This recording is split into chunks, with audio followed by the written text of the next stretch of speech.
What's happening, everyone? Nick here from TV Boxed Up with a brand new TV stick from Mecool. This is the Mecool KD2 and it's an Amlogic S905Y4 TV stick running on a certified version of Android 11 tvOS. As usual, in this review we take a detailed look at its hardware performance and firmware features, and we'll get to decide whether this TV stick is good to purchase. Stay tuned.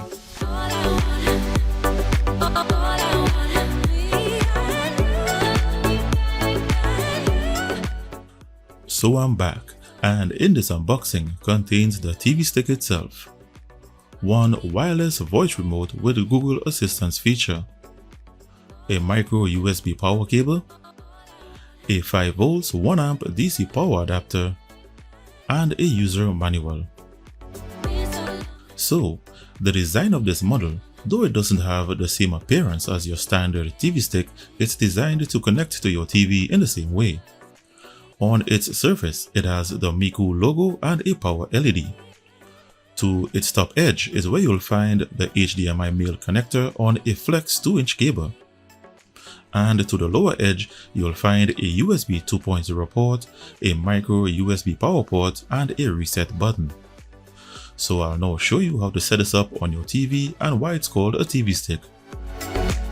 To the back of your TV, you have to plug the HDMI connector to any available port, and using the included micro USB cable, you can provide power using the included power adapter, or you can use any available USB port to the back of your TV.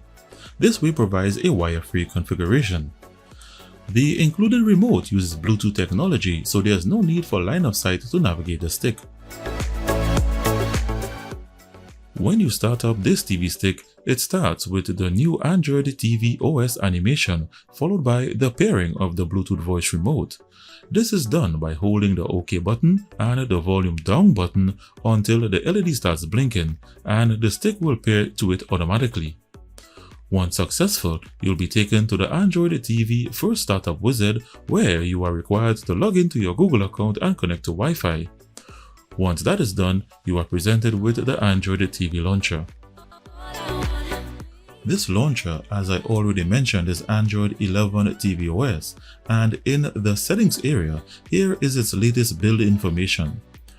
Other features include 4K display up to 2160p at 59.94 Hz.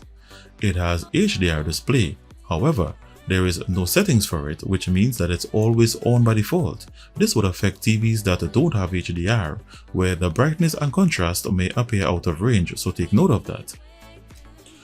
It has HDMI CEC options, and it works to turn off your TV when you shut down the stick.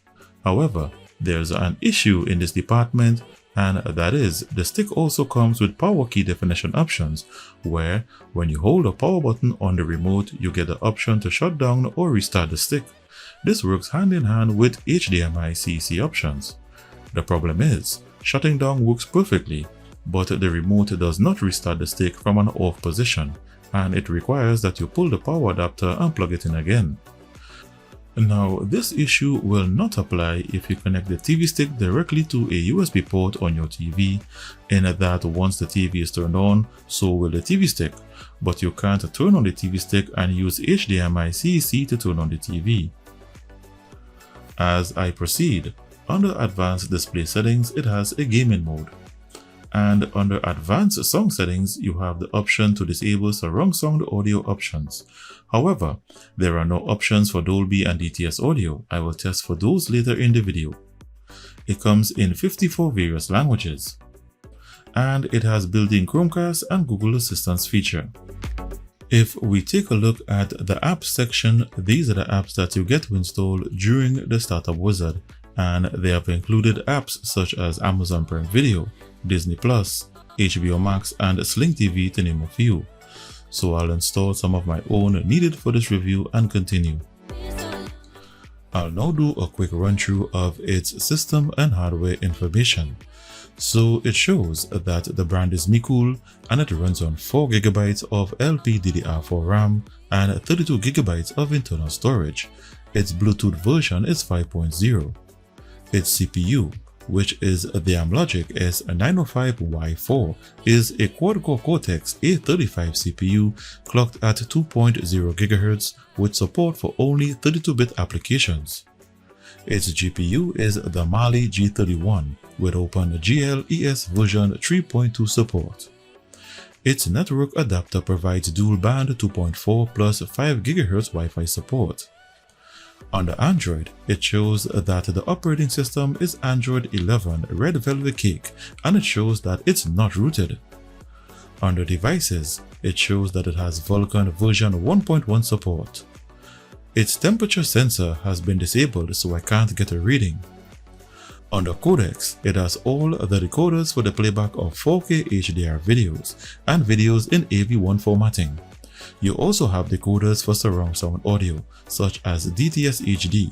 However, I can't identify any Dolby decoders in this list, but I will test for those later in the video. And that's its system and hardware information. As mentioned, this TV stick is Google certified, and here it shows that it has Google Widevine Level 1 with HDCP 2.2 protection. This is needed to protect movie services from piracy. It doesn't have an official Netflix ESN certification, but you can get it in HD using a modified APK. This APK only works in HD if you have an HD subscription and your device has a Widevine Level 1 with HDCP 2.2. If your device doesn't, it will only show in 480p regardless of your subscription. As for all the other services, these will show in HD and 4K with audio without issues. If you would like to get access to the modified version of Netflix, you would have to contact me via email at tvboxstop@gmail.com.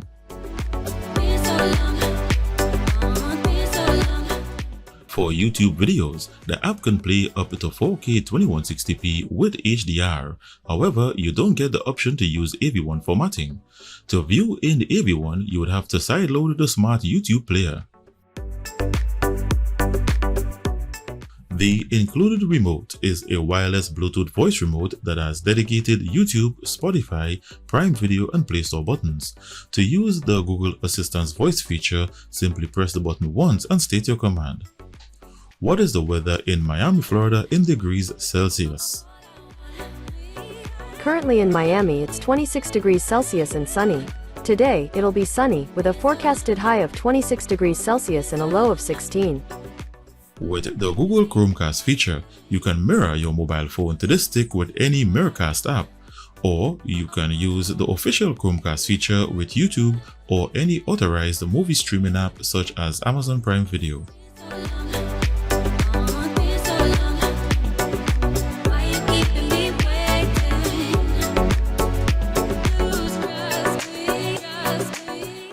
If you don't like the Android TV OS launcher and prefer the feel of the mobile version, then you can install the Nova 7 launcher, and using a mouse pointer from an Air mouse or using the voice remote, you can enjoy features such as long-click menu pop-ups and drag and drop shortcuts.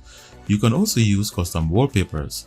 However, live wallpapers don't work as well as screen rotation. For entertainment features, you can play your own list of 4K HDR videos or videos with AV1 formatting without issues using its default movie player, or you can use the VLC player. For this demonstration, I'm using the VLC player.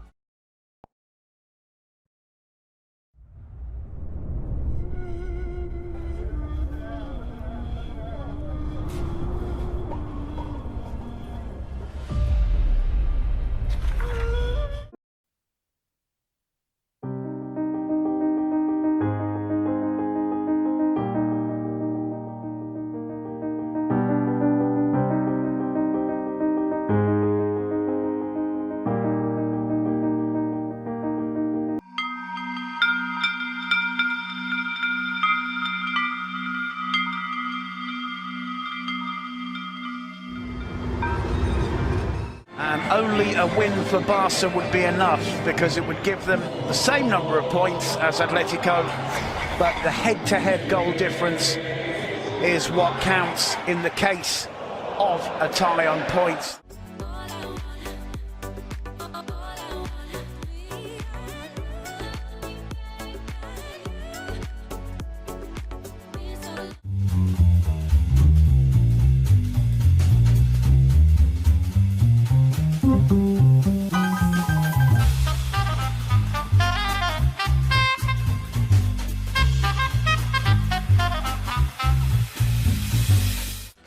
This is the video with AV1 formatting, and for this I'm using its default movie player.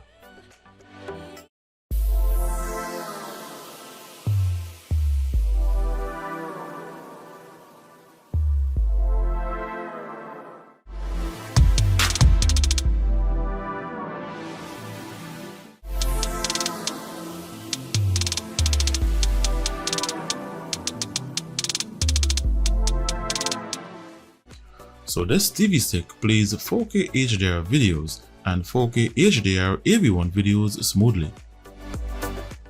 So here I have it connected to my Sony 7.1 audio receiver, and I'll perform a surround sound audio test to see if it can output Dolby Atmos, DTS-X, DTS HD Master Audio, Dolby Surround or Dolby True HD.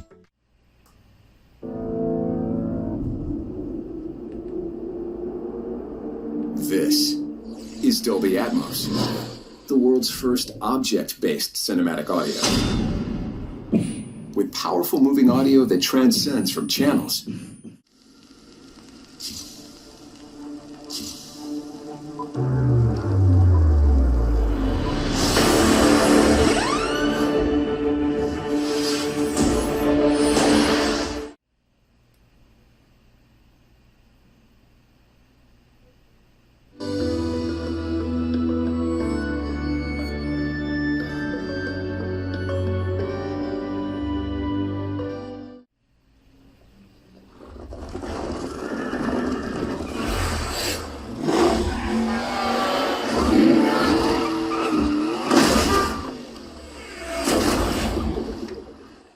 So from this test, it shows that this TV stick can output Dolby Atmos, Dolby Surround and basic DTS.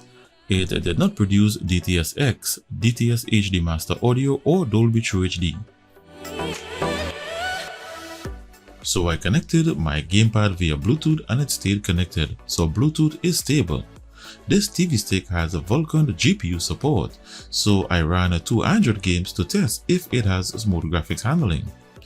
I could not monitor for overheating as its temperature sensor is disabled. Also, it's not rooted, so gamepad Keymapping apps will not work.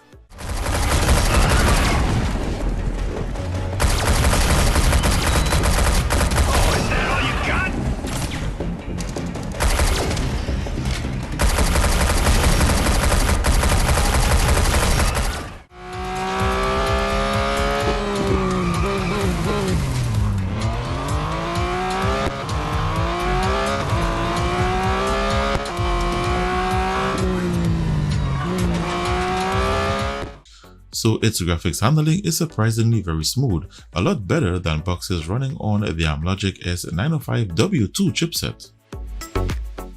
Let's now take a look at its benchmarks and where it places on my rankings chart. First, these are the scores from its RAM copy and internal storage read and write speeds. There is nothing extraordinary about these scores, and it's consistent with S905X3 and S905X4 models. Next, a look at its Wi-Fi bands and Ethernet LAN speeds. Notice I said Ethernet LAN, and that is because you can connect an Ethernet cable using a micro USB hub to the stick. The results show that on the 5 GHz band on my network of 250 megabits per second, it achieved 100% of my network speed. The 2.4 GHz band achieved 78%, and via a USB hub it achieved 36%. Benchmarking its CPU at 2.0 GHz with the Geekbench 4 CPU benchmarking app resulted in scores slightly lower than what you would get from an S905X4 model.